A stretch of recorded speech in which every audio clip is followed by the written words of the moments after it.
Welcome to Aging Insights. I'm Melissa Chalker, Deputy Director of the New Jersey Foundation for Aging.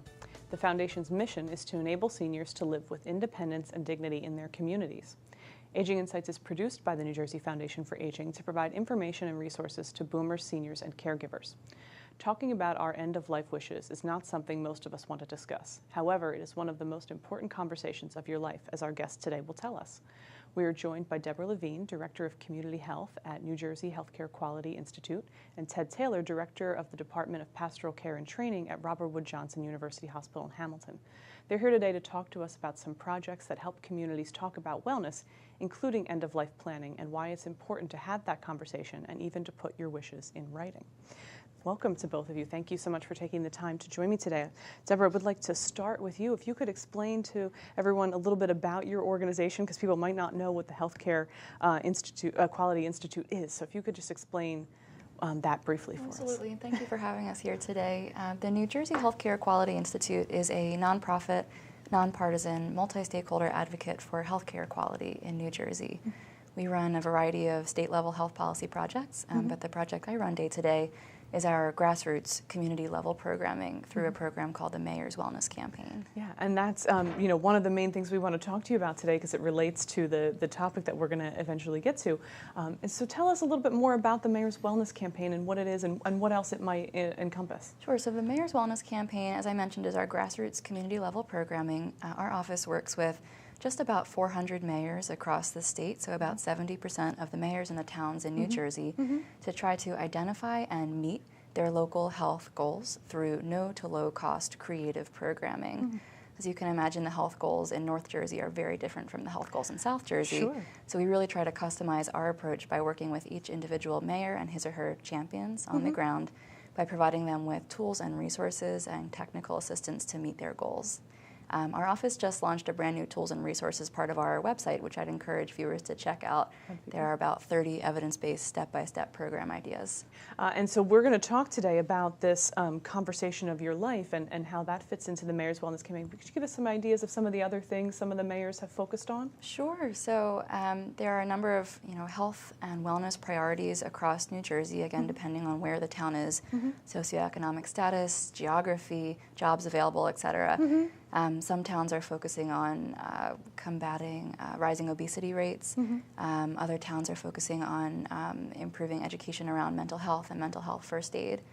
Others, through our Conversation of Your Life programming, are focused on encouraging New Jersey adults to discuss their end-of-life wishes in fun, creative community events, part of the Mayor's Wellness Campaign. Right. I think it's a really great idea, and I love the description of the Mayor's Wellness Campaign as a grassroots community thing, because you really are working with the mayor and their staff on what their community needs and tailoring programs to that. So I think it's great, and so I'm so happy that you're here today to talk to us in particular about Conversation of Your Life, which is one of the tools that's available to mayors to talk to their community about. So could you explain a little bit about how that became part of the Mayor's Wellness Campaign and what it really is for folks? Yeah, so Conversation of Your Life has been part of the Mayor's Wellness Campaign for about 4 years now. A few years ago, the Quality Institute did research in partnership with the Rutgers-Eagleton Center for Public Interest Polling, and we spoke to a number of our members and community partners around New Jersey to talk about New Jerseyans' attitudes towards end-of-life care.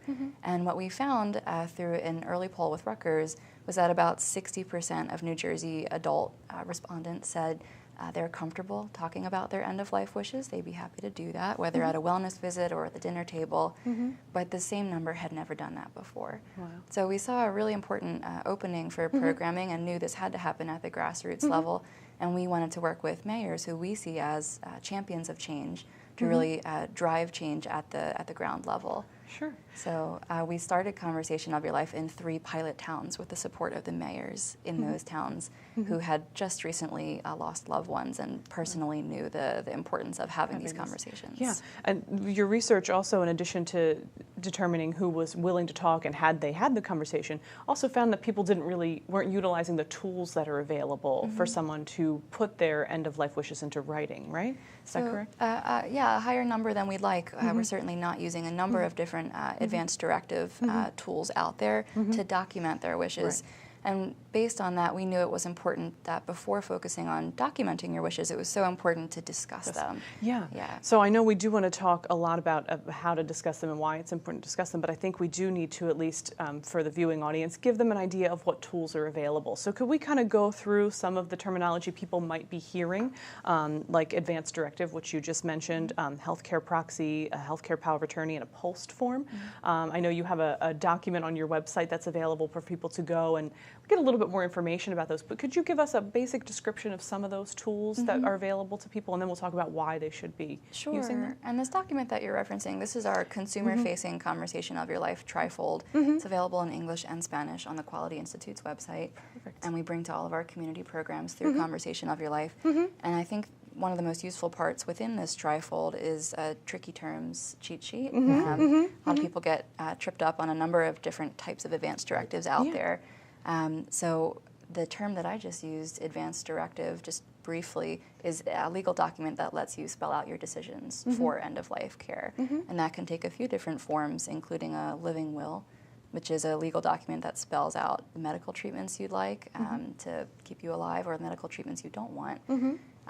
A proxy directive, or a durable power of attorney for health care. That's a little more specific, and it names a person you'd like to make decisions for you, your healthcare proxy, if you can't speak for yourself. And then a 5 wishes, which is a legal advance directive in 42 states, including New Jersey.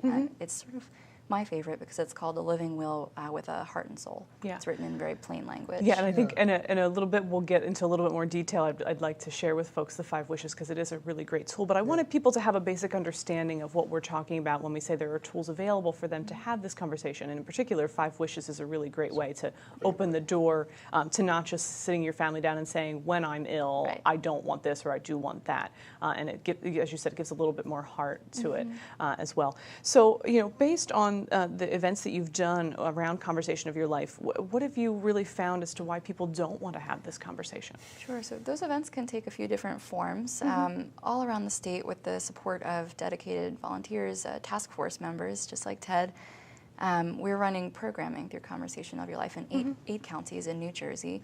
And that can be anything from a film screening with a discussion that follows, to a panel discussion with a few different types of experts speaking, to even a card game, an art display. We try to make this conversation very approachable in comfortable community settings, like your library or house of worship. Once in a while when we're at events, attendees will share why they may not have completed an advance directive, or why they may have been afraid to have this conversation. And the reason is it makes a lot of sense. People are scared. Talking about death or end-of-life wishes is intimidating. The topic is rather taboo, sometimes even among doctors. So it can be really hard to bring this up, even if you'd like to. Sometimes there are even cultural barriers, or your family might just not be willing to talk about that. Well, I talk to families about end of life every day. My conversation with them is to give them a perspective of hope. That conversation of a lifetime is a part of the journey, and it helps them, because a lot of times family look at the destination. End of life can be frightening to people. Conversation of a lifetime helps them to make it beautiful. As human beings with emotions, it can be difficult both for us and for our family members to really face that reality that we might not someday be here with them, right? And then I think, as you kind of referenced, the other added layer is the difficulty in understanding the terms and what's available and who do I talk to about putting these things in place. So I think what you're doing through trying to educate people both about getting more comfortable about the topic, but also how to utilize the tools and who can help them with the tools is a really important piece of the campaign. So I think we've touched on it a little bit, but my go-to question on this is why should people be having this conversation, and why should they be putting it in writing? It is so important for people to have this conversation, the conversation of your life, so that their wishes for end of life, we talk about planning for a birth, practicing for your driver's license, we talk about car seats, we talk about everything surrounding the beginning of life. Why not talk about the end of life too? It's such an important thing to have planned, and it's really important to have your own wishes honored, because if you don't talk about your wishes, then your family, your loved ones, your doctors are going to give it their best guess, and you might not receive the care that you truly want. And when you do speak about your wishes, your family members then have that gift of clarity They don't have to guess. They don't have to argue, which we see too often. They know exactly what their loved one wants. That's the goal. Yeah. And I think it's a beautiful goal and a program that's really well done. You know, the description you gave previously about how you're drawing people in, whether it's a library or house of worship, it sounds like you're really making it a comfortable place and providing some level of something that's fun to draw them in, so it's not just a big poster that says, come talk about how you want to die, right? So explain a little bit more about the reasoning behind making the programs that approachable. Sure. So we want to make this kind of programming accessible to the community. It's our goal, working with a task force of advisors in every single county that this is running in. That includes clergy, lawyers, librarians, lay people, medical professionals, elected officials, of course, mayors, county surrogates. We want to make sure that leaders in the community and anyone, lay people included, who are concerned about this as an important topic are able to bring this conversation to the community. And we feel that making it this conversation in a comfortable setting, someplace you can imagine yourself having coffee and sitting down and chatting with your neighbor, is the best approach, because we'll have more engaged audience. They won't be, scared walking into a medical setting to talk about this. Might be even easier to gain the trust of the community in a setting that they're comfortable in when talking about something that can be intimidating or difficult. That's terrific. I really appreciate you sharing that information with you, and I'm also very happy that we have one of your community partners with us. That you've described the process of how these events work, and that there usually is someone there to provide detailed information and participate as part of a panel or something. And Ted, you've been that person for the Healthcare Quality Institute in terms of helping out at some of these panel discussions and some of the conversation of your life events. But before we talk a little bit more about that, I thought maybe you could explain a little bit of how what your professional life is and how you got involved in talking about this specific topic. Sure. So I've been at Robert Wood Johnson Hamilton for 11 years now as the Director of Pastoral Care and Training. So that job is a clinical chaplain's position where my work is being with people at some crisis times in life and helping individuals and sometimes their families with some of the decisions that go along with these crisis times, and many times it is end of life. And I came to that through working in hospice for about 5 years. So, and in both of those roles, I've had the opportunity to learn a lot about bioethics and especially end-of-life ethics. And it's just become a passion of mine to give people information so they can make wise choices that align with their values. And they might not align with the values of the healthcare system or the values of some of their family members. And so there needs to be clarity, and these are tools that can give clarity for people so that their wishes and their values are honored at such an important time. Yeah, that's terrific, and really, shows that how passionate you are about this and making sure that people have access to this information. So because you've been part of the conversation of your life events, what can you describe, how can you describe what people might expect when they arrive at an event? If they've seen the poster, if their town is doing some promotion of it and they arrive, what can they expect to find? Well, I've been part of a couple of events. So we've done 2 screenings of a documentary called Being Mortal, based on the book by Atul Gawande. And those were events held at our wellness center in Hamilton. So again, it was not a hospital setting or a scary place. You serve a meal. And although we were pretty real about saying this is going to be an event where we're having these discussion and a conversation based on watching a film. And in both of those, we've done 2 of those so far. In both of those settings, we had different key constituencies represented in the room. So physicians, social workers, ethicists, nurses, and had a wonderful dialogue for about half an hour that probably could have gone on for hours afterwards for people sharing stories of how things went well in their family, but sometimes how things did not go so well, and how they would want things to be. I also had the opportunity to sit on one of the panel discussions in Robbinsville, and when the mayor there invited a group of people through Conversations of Your Life, and that really was impactful too. For me, just to even learn all the other resources that I hadn't even known about by being on that panel. So, and again, it was in the senior center, a place where people were familiar and comfortable. And again, those conversations just start spilling out. People want to talk about what's important to them. Yeah, and I think it's really great the way you've described this in terms of the settings. You know, as we've already talked about with Deborah, how important that making the settings comfortable are, but also not necessarily that this has to be always a medical discussion or that it has to only be for people who are old. Right? No. You know, this is a conversation that people could have at any stage of their life because it's about preparation and, as you said, providing some clarity to those who will be by your side at the end of your life, right? Right. Well, and so I always encourage anyone who's of legal age to consider writing their advance directive. I mean, we never know what would happen. And any time in our lives, we could come to a place where we might not be able to make decisions for ourselves. And this is all based on this ability, this core value of us having autonomy in our lives and being able to say what is important for us and how we want to be treated at such a critical time. Yeah. So having these documents put in place that say this is what's important to me, having that written down, but even more important than that, this is the person that knows my values best and can speak for me. So given all the different choices that have to be made, this person knows me best and can speak on my behalf. Yeah, and I think that's really great that in addition to providing a comfort level and people talking about it and understanding why,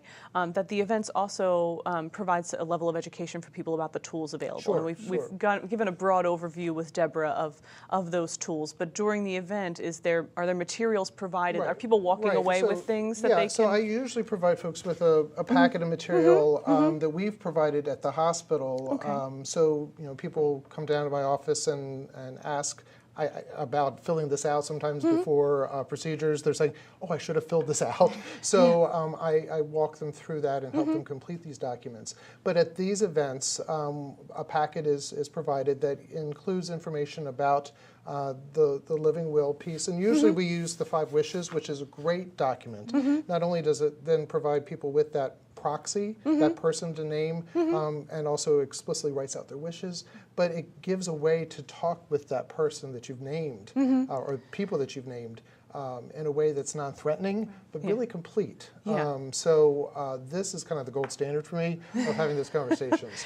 I'm also familiar with the 5 wishes and do think it's a terrific tool, but for those watching who might not know and understand what 5 wishes is, could you give us a little bit more detail about how it works? Sure. So it is, in most states in the country, it is a document that can act as a legal living will.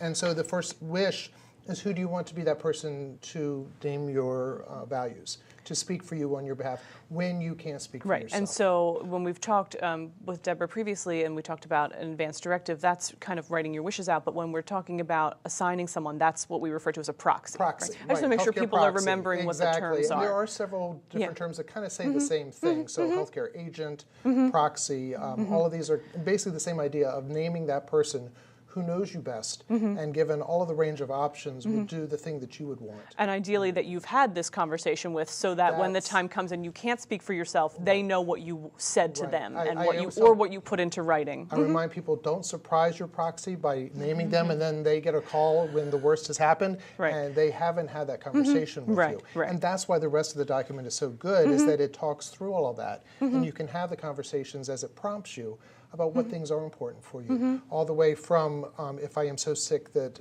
certain things may or may not happen, that's what I do or don't want certain things, to if I get so ill that my death is imminent, this is how I want that process to be. And even once I die, these are some of the things that are important for me. Those are hard conversations, but at least this document, I think, really does a great job of easing you through the conversation. So, yeah.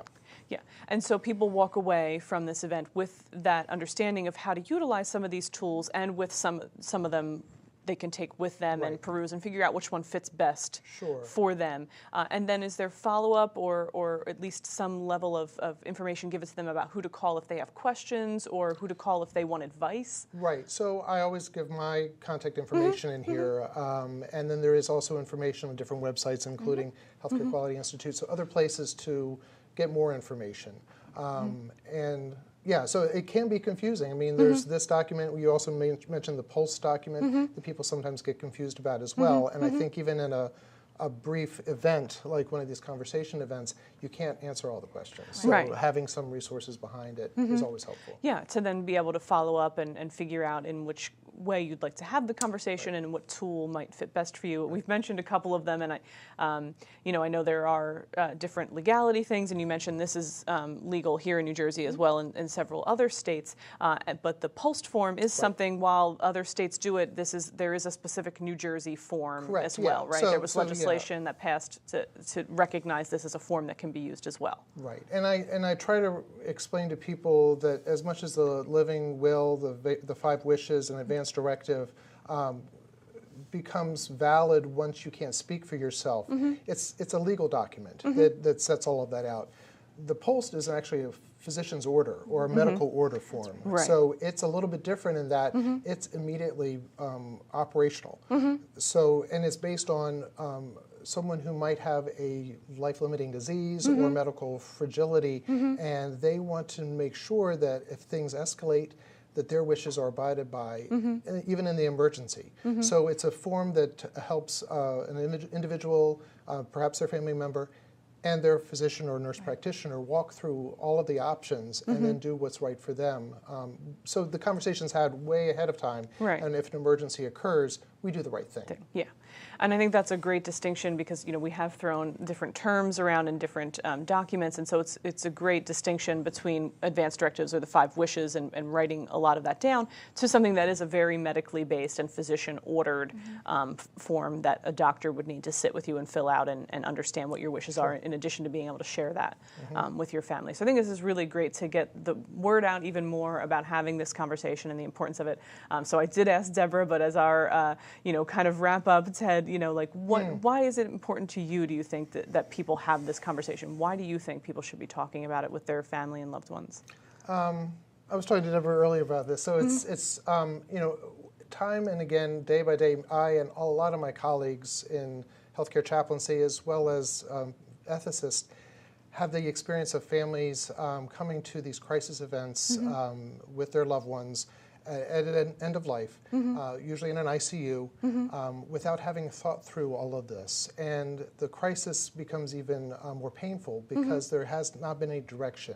And so sometimes days and weeks can go by with, you just see the suffering in that family because there hadn't really been a conversation about what this is supposed to be like. And I also see the suffering on the faces of my colleagues who are nurses and doctors because we're trying to do the right thing and not quite sure what that's going to be for that and doing it individual. without direction from that person. And Right. Yeah. And in my own family, within the last year, I've lost my mother, and she was very clear, which made her passing much easier, that we knew exactly what she wanted. She had told us, not only had she written it down, but she was so clear, and it made that difficult experience more sacred, more special, and more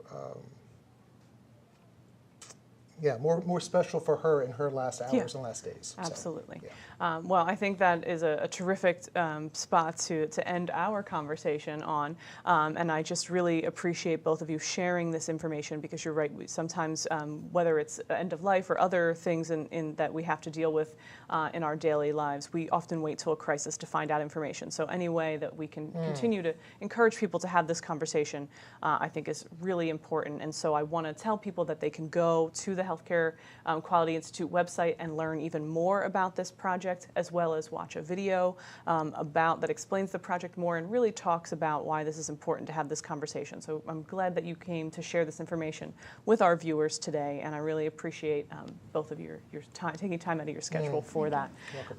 And thank all of you for sharing your time with us today. Aging Insights is produced by the New Jersey Foundation for Aging and is made possible by donations to the foundation.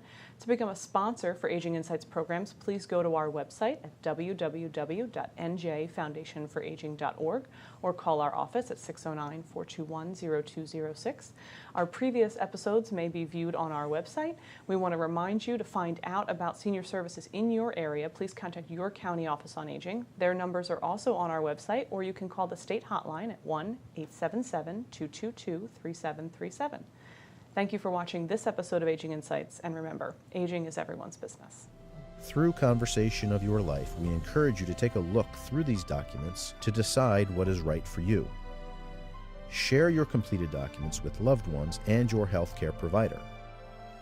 Keep your completed documents in an accessible location and revisit these documents every few years or whenever your health changes. Conversation of Your Life offers resources and programs throughout the state to help people get the conversation started.